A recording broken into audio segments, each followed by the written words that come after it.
আমাকে তো বাঁচতে দিবেন, আমাকে বলছে পঙ্গু করে দিবে ইলিয়াস আলীর মতো। আপনি জানেন ভাই, সবচাইতে বড় মাদারচোদ হইছে এই যুক্তরাষ্ট্র, এই জাতিসংঘ সবচাইতে বড় মাদারচোদ।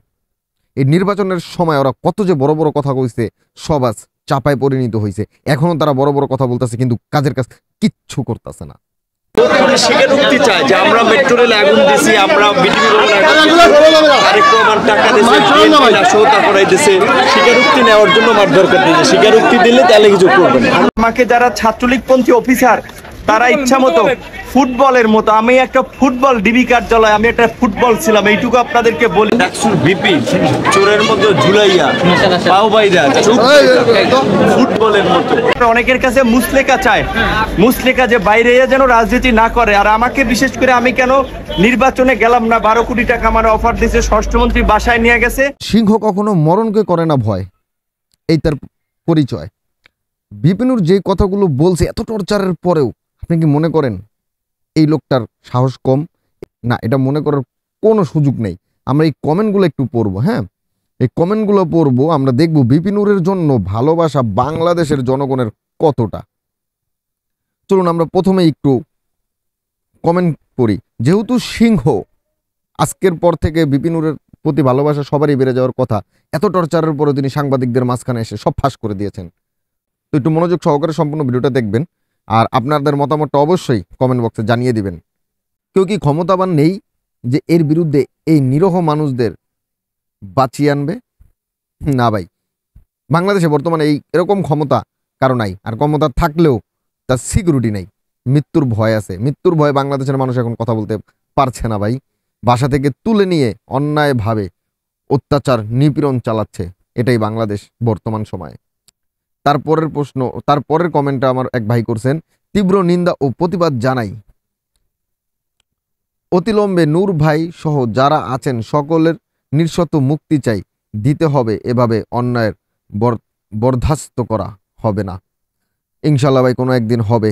প্রতিবাদ করে যান, কথা বলতেই থাকুন, কোনো একদিন হবেই হবে ইনশাল্লাহ। চরম মানবাধিকার লঙ্ঘন, একজন মানুষকে এভাবে নির্যাতনের ধিক্কার জানাই। মানবাধিকারের কথাটা শুনে আমার একটা কথা মনে পড়ে গেল, না বললেই নয়। আপনি জানেন ভাই, সবচাইতে বড় মাদারচোদ হইছে এই যুক্তরাষ্ট্র, এই জাতিসংঘ সবচাইতে বড় মাদারচোদ। এই নির্বাচনের সময় ওরা কত যে বড় বড় কথা কইছে, সব আজ চাপায় পরিণত হয়েছে। এখনো তারা বড় বড় কথা বলতেছে, কিন্তু কাজের কাজ কিচ্ছু করতেছে না। এদের নিয়ে আপনি কি করবেন? এদের দিয়ে কি আশা ভরসা করতে পারেন? তাই আমাদেরই সব করতে হবে। এই অন্যায়, নিপীড়ন, নির্যাতন রুখে দাঁড়াতে হবে আমাদেরই। পরের আশায় নির্ভরশীল হওয়া যাবে না। পরের উপর কোনো নির্ভরযোগ্য ভরসাই আমরা করব না। ওরা যতই বলুক, ওরা হলো আরেক বড় মাদারচোদ। কথাটা যদিও খারাপ লাগতে পারে, আমাকে ক্ষমা করবেন। তারপরের প্রশ্ন, চরম পড়ছি। এই মুহূর্তে ডক্টর ইউনূসকে খুব প্রয়োজন, জাতিসংঘের উচিত পদক্ষেপ নেওয়া। ভাই, এইমাত্র বলছি ওদের কথা। ওরা হচ্ছে দুই মুখা সাপ, এদিকেও আছে সেদিকেও আছে। যখনই একটু লাভের ফায়দা পাবে তখনই তারা সেদিকে ঝুঁকি নিবে। আপনি চিন্তা করেন, নির্বাচনের আগে কত মানবাধিকার লঙ্ঘন। এখনো পর্যন্ত জাতিসংঘ থেকে কিন্তু মাননীয় প্রধানমন্ত্রীকে, বাংলাদেশ প্রধানমন্ত্রীকে এখনো বৈধতা ঘোষণা করা হয়নি, সুষ্ঠু নির্বাচন বৈধ করা হয়নি। তারা বলছিল যদি অবাধ সুষ্ঠু নির্বাচন না হয় তাহলে গার্মেন্টস ফ্যাক্টরি আমরা বন্ধ করে দিব। করে নেই ভাই, আর করবেও না। ওরা হয়তো কোনো দিকে ওরা লাভ খুঁজে পেয়েছে বা লাভ হাতিয়ে নিয়েছে। আইনশৃঙ্খলা বাহিনী এখন ভুলে গেছে আমরা একে অপরের ভাই। ভাই, আইনশৃঙ্খলা বাহিনী কিচ্ছু করার নাই ভাই, ওদের কিচ্ছু করার নেই ভাই। আপনি দেখছেন ওদের গুলিতে ওদের সন্তানই মারা গেছে, ওদের গুলিতে ওদের সন্তানই মারা যাচ্ছে রাজপথে। এই নিউজটা তো আপনারা দেখছেন অবশ্যই। তো ওদের কিচ্ছু করার নেই ভাই, কারণ হচ্ছে ওর ধারায়, ওর উপরে ধরেন একটা সংসার চলে। একটা ফ্ল্যাট ভাড়া না হলেও 10 থেকে 12,000, 15,000 টাকা। ওই ফ্যামিলিটার পিছনে ওর মাসে 25,000 টাকা খরচ। কিন্তু ও বেতন পায় কত টাকা? সামান্য অল্প টাকা। আর বাকিটা কি করে? ও চুরি করে, তারপরে ঘুষ খায়, ছিনতাই করে, বাকি টাকা দিয়ে ও সংসার চালায় আর ওর সন্তানদের পড়ালেখা করে। এখন ওর যদি চাকরিটা চলে যায়, ও ছিনতাই কিভাবে করবে? ঘুষ কিভাবে খাবে? ও বেতন কিভাবে পাবে? তো চাকরি চলে যাবে। তখন তার ভ্যান গাড়ি অথবা ভিক্ষার থাল হাতে নিয়ে বসতে হবে। ও যতই শিক্ষিত হোক, ওর হাতে বাংলাদেশের জন্য যোগ্য হচ্ছে ভিক্ষার থাল। আর কিছু বললাম না। হাসিনা শেষ অবধি নূর হোক নূরকে ভয় পায়। ঠিক, জি।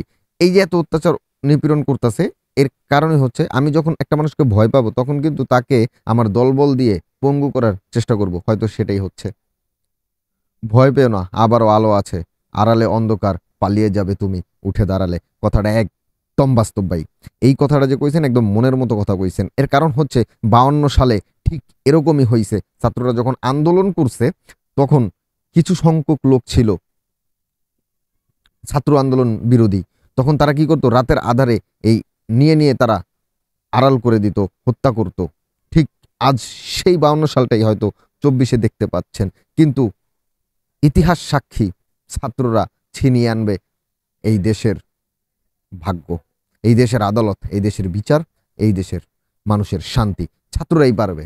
আপনারা বিএমপি দিয়ে কোনো ভরসা করবেন না। এই বিএমপি হচ্ছে সবচাইতে বড় ভীতু বাংলাদেশের একটি অন্যতম টিম, যাদের কোনো দক্ষই নেই রাজপথে।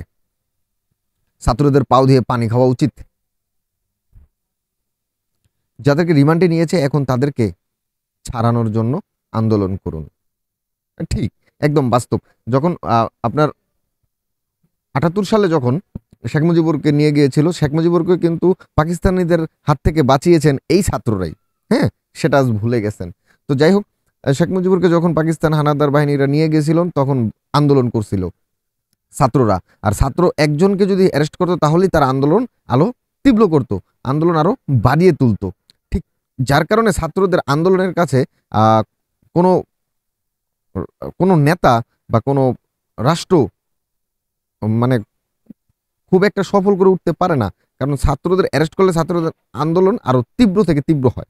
তো এখানে একটা ভয়ের সংখ্যা থাকে, সো পদত্যাগের একটা দাবি থেকে যায়। যার কারণে এই ছাত্রদের অ্যারেস্ট করাটা খুব একটা সহজ বিষয় না। যেমন ধরেন এই যে এখন ছাত্রদের নিয়ে নিয়ে যেরকম ডিবি হারুন সাহেব তিনি বলতেছেন ওদের হেফাজতে রাখছি। আসলে ওদের কি হেফাজতে রাখছে? তাদের যেই মুখোশ, তাদের যে চরিত্র, এটা দেখে তো বাংলার মানুষ বুঝে গেছে তাদের নিয়ে হয়তো ভয়ভীতি দেখাচ্ছে বা কোনো অফার দিচ্ছে। I am sure, I am damn sure. এটা হয়তো আমরা এটাই আশা করছে বাংলাদেশের মানুষ। আমরা আন্তর্জাতিক সম্প্রদায় এর দৃষ্টি আকর্ষণ করে বলতে চাই, বাংলাদেশের মানুষকে বাঁচান ইনশাল্লাহ। আসেন আমরা সবাই রাজপথে নামি, বাবা মা সবাইকে নিয়ে, তাহলে হয়তো হয়ে যাবে। ভাই যারা শহীদ হয়েছে তাদের গাজায় তো আমি নিজেও থাকতে পারতাম, ও তাদের জায়গায় তো আমি নিজেও থাকতে পারতাম। এখন আর মৃত্যুর ভয় করি না, আল্লাহর রহমত ইনশাল্লাহ। ভাই নূর ভাইকে বাঁচাতে যারা যারা অবস্থা, যার যার অবস্থা থেকে এগিয়ে আসুন। জি, অবশ্যই একমত।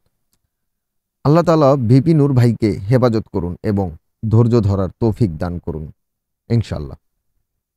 নুরুল হক নূরকে আল্লাহ পাক হেফাজত করুন, আমিন। বিনা ভোটের এমপি মন্ত্রী হইয়া কোনো লাভ নাই রে ভাই, ধৈর্য ধরো, আল্লাহর ফল অবশ্যই দেখতে পাবে। হ্যাঁ ভাই, অবশ্যই আল্লাহর ফল দেখতে পারবো। তবে বিপিনুর আজকে যে তার এই পুরো 2টা ভিডিও দেখছি আমি, 2টা ভিডিও থেকে কিছু কথা আপনাদের সাথে শেয়ার না করলেই নয়।